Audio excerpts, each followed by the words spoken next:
Welcome back to the channel. Today we'll be taking a look at the 12 motorcycles only stupid people buy. Number 12, Harley-Davidson Street 500. The Harley-Davidson Street 500 comes with a look that seems fine at first glance, but once you spend time with it, the flaws start to stack up fast. It feels like Harley built it only to hit a low entry price and nothing more. US riders expecting a real Harley feel end up shocked by how light and plastic it seems. The seat is narrow, the controls feel cheap, and the ride has a rough buzz that gets tiring within a few miles. The engine sits at the center of the problem. The liquid-cooled 500cc motor sounds dull and feels weak for a bike that carries the Harley badge. It struggles in traffic, and once you hit open roads, you have to work the throttle harder than you should. Many riders complain that it simply does not give the pull or sound they expect. The price is often the trap. When it launched, the tag hovered around $6,000. It sounds fair on paper, but the real cost comes later. Parts wear early, the build quality leads to small issues showing up too soon, and owners report that repairs chip away at the savings. Even the resale market is rough. Buyers in the US do not want this model, which means it drops value fast. In the end, the Street 500 leaves most riders asking why they bought it at all. It is one of those bikes that looks fine in the showroom, but the moment you ride it long enough, the weak engine, cheap feel, and fast depreciation show the truth. Number 11, Yamaha Bolt. The Yamaha Bolt starts off looking like a simple low-stance cruiser with a compact body and clean lines. On the showroom floor, it pulls attention because it feels like a stripped-down machine that should deliver honest riding without extra fuss. Many US riders get drawn in by its style and the idea that it offers a pure cruiser feel at a lower cost. But once you take it on the road, the truth shows up fast, and it is not always kind. The engine is a 950cc air-cooled V-twin. On paper, that sounds strong, but the way it delivers power can feel flat for a bike of this size. It has decent torque down low, but it hits its limit fast, and it never gives that deep push riders expect from a cruiser in this class. The price is where many US buyers make the mistake. A new Bolt cost around $8,000 when it was in full swing, which seemed like a deal. But once you factor in the extras that should have been standard, the number climbs fast. Many owners end up paying for better shocks, a better seat, and upgraded brakes just to make it feel right. By the time those changes are done, the cost lands close to bikes that feel better from day one. Comfort is another weak point. The stock seat is thin, and the low stance means your legs are cramped during longer rides. Overall, the Bolt looks tempting at first, but once you ride it long enough, its weak comfort, flat power, and fast drop in value make it hard to justify for any US rider who wants a solid cruiser. Number 10, Indian FTR. The Indian FTR catches attention with its flat track stance and sharp styling, and at first glance it feels like a bold option for riders who want something different from the usual cruisers in the US market. It sits tall, looks aggressive, and gives off the sense that it is built for speed and control. But once you start spending real time with it, the drawbacks become clear, especially for riders who expected a smooth, everyday machine. The engine is a 1100cc V-twin that pushes strong power, but the way it delivers that power can feel jumpy in stop-and-go traffic. The throttle response is sharp, which sounds great on paper, but in real city use it becomes tiring. At higher speeds, the heat buildup around the legs is noticeable, especially during long summer rides across the US. Many riders report that while the FTR feels fun in short bursts, it does not settle into a calm and steady rhythm for longer runs. The price lands around $13,000 for most trims, and this is where the trouble starts. You pay a premium, but you still get a bike that needs tweaks to feel balanced. Owners often talk about changing the suspension, adjusting the gearing, or upgrading the seat because the stock setup feels stiff or awkward. In the end, the Indian FTR shines only for short bursts of fun riding, but as an everyday bike in the US, it feels pricey, thirsty, and tiring for many riders. Number 9, BMW R18. The BMW R18 looks massive and bold from the moment you see it, built around a huge stance and a long wheelbase that tries to stand out in the US cruiser world.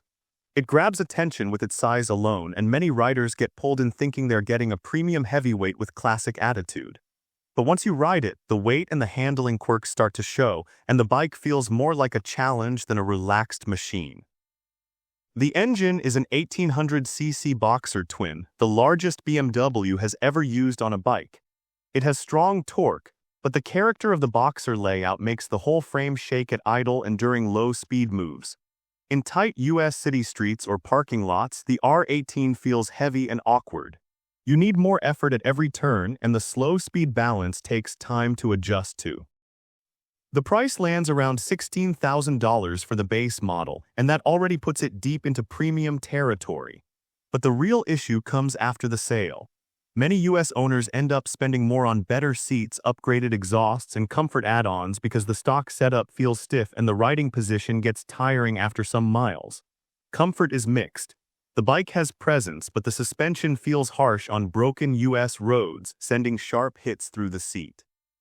In the end, the R18 may look strong, but its weight, harsh ride, and high cost make it hard to live with for most US riders. Number 8. Suzuki Boulevard M109R. The Suzuki Boulevard M109R looks like a power cruiser built to impress with its long body, stretch tank, and muscle bike stance.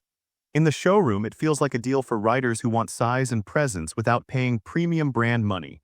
But once you take it on real US roads, the flaws show up fast. The weight is high, the steering feels heavy, and the bike demands more strength than many riders expect. The engine is a 1800cc V-twin that makes strong torque, but the delivery is sudden and rough at lower speeds. In traffic, it feels jumpy, and the throttle response can catch newer riders off guard. At higher speeds, the motor pulls well, but the vibration rises once you push it harder.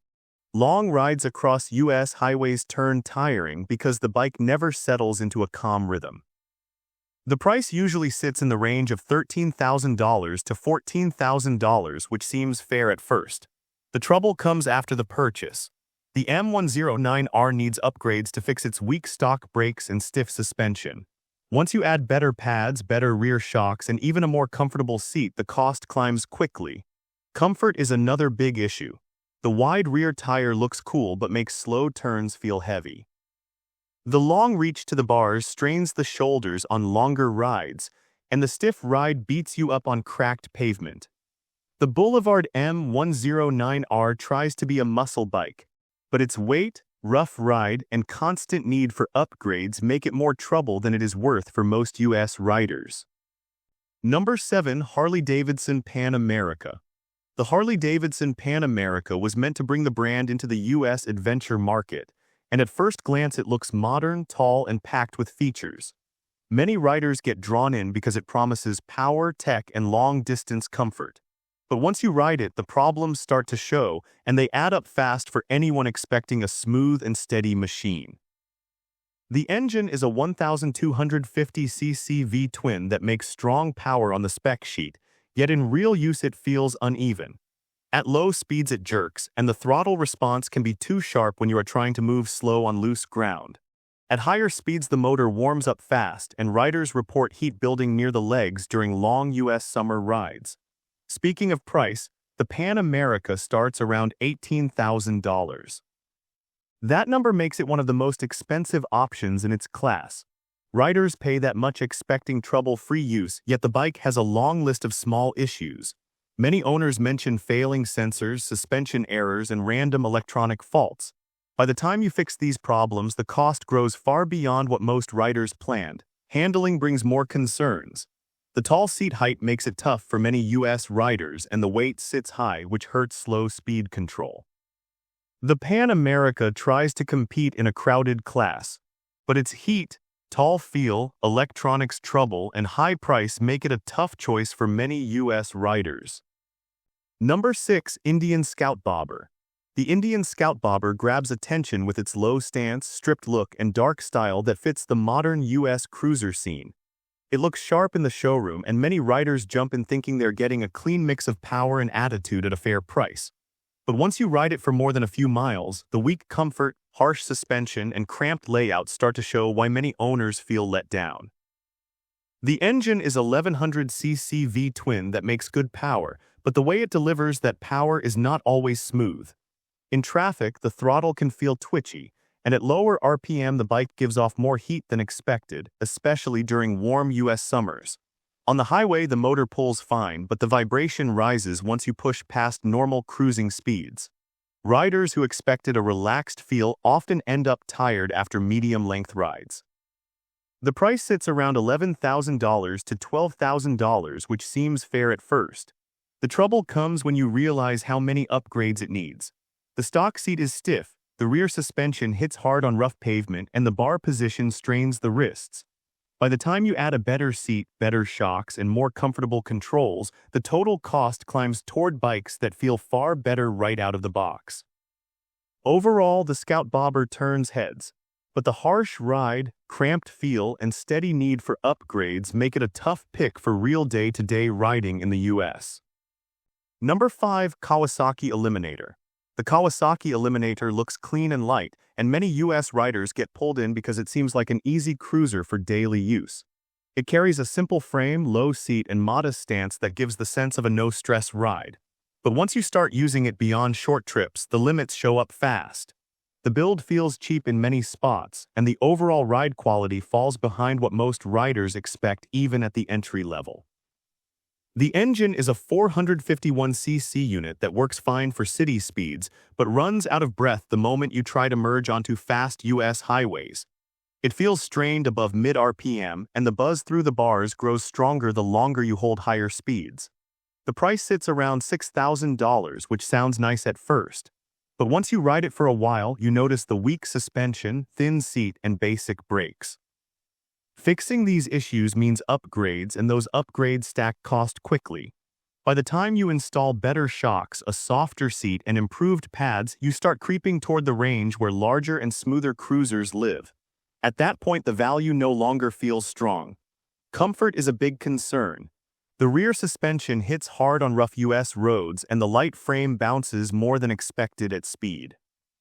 The riding position works for short runs, but after 30 to 40 minutes, you start feeling pressure in your lower back and shoulders. In short, the Eliminator works only for short errands, but its weak power, harsh ride, and fast drop in value make it tough to justify for riders who want a true cruiser feel. Number 4. Triumph Rocket 3.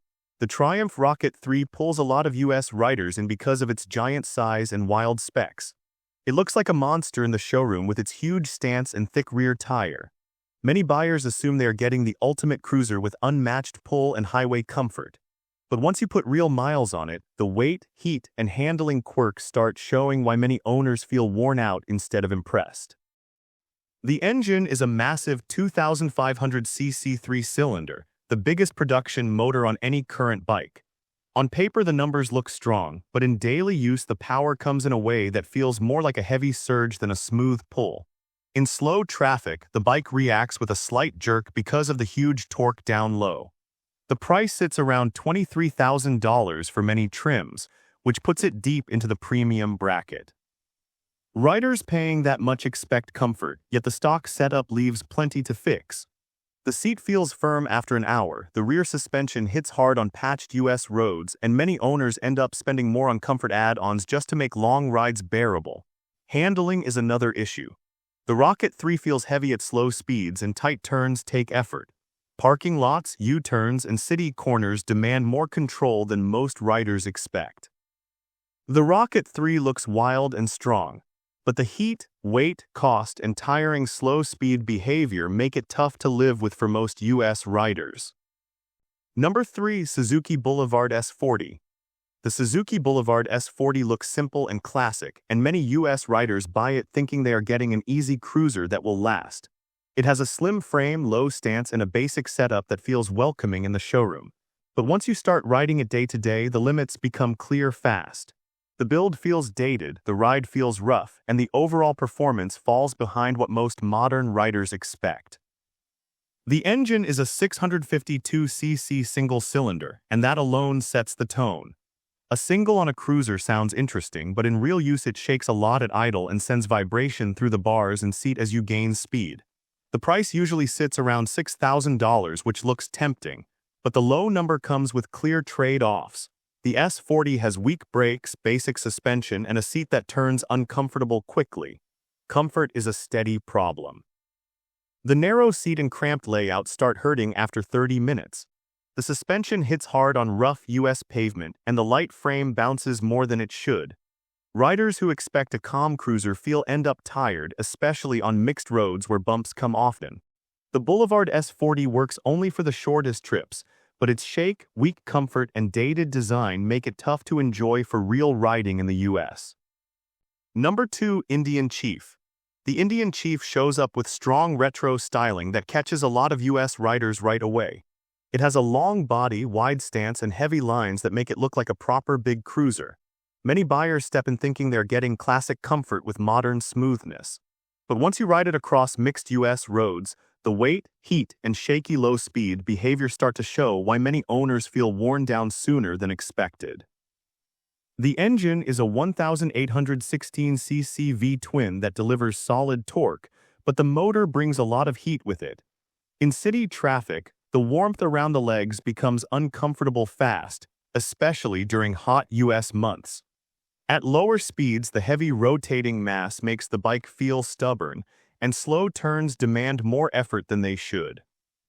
The price usually starts around $15,000, and while that number feels fair for a big cruiser, the extra cost piles up soon. Handling is another sticking point. The Chief feels heavy at slow speeds, and tight corners take real muscle. Parking lots and U-turns need patience, and many riders say the bike feels heavier than other cruisers in the same class. Resale value also slides faster than buyers expect because used shoppers know about the heat, weight, and comfort issues. The Indian Chief looks bold in the showroom, but the heat, weight, and tiring ride make it a tough pick for real daily use in the US. Number 1. Harley-Davidson Nightster. The Harley-Davidson Nightster pulls in a lot of US riders because it looks sharp, light, and modern. It shows up with a slim frame, low stance, and clean styling that makes it feel like a fresh option in the Harley lineup. Many buyers expect a smooth ride with easy control and city-friendly manners. But once you start using it on real roads, the gaps start to show, and the bike feels less solid than the first impression suggests. The engine is a 975cc V-twin that makes decent power, but the delivery feels uneven at low speeds. In traffic, the throttle response can be twitchy, which gets tiring when you are trying to move slow and steady. The price sits around $13,000, and that number is where many buyers start to think twice. For that cost, the Nightster still brings a stiff rear suspension, a thin seat, and controls that feel cramped for taller riders. Handling is mixed. At slow speeds, the bike feels light, but the front end reacts quicker than expected, which makes tight turns feel jumpy. On rough pavement, the rear suspension hits hard and the ride becomes shaky. The fuel tank size also limits distance, forcing more stops than most riders want. Resale value drops sooner than owners expect because used buyers know the Nightster demands upgrades to feel right. The Nightster looks sharp, but the heat, stiff ride, tight controls, and quick drop in value make it tough to pick for everyday riding in the US. And with this, we have reached the end of this video. Make sure to like it and subscribe the channel for future upcoming videos.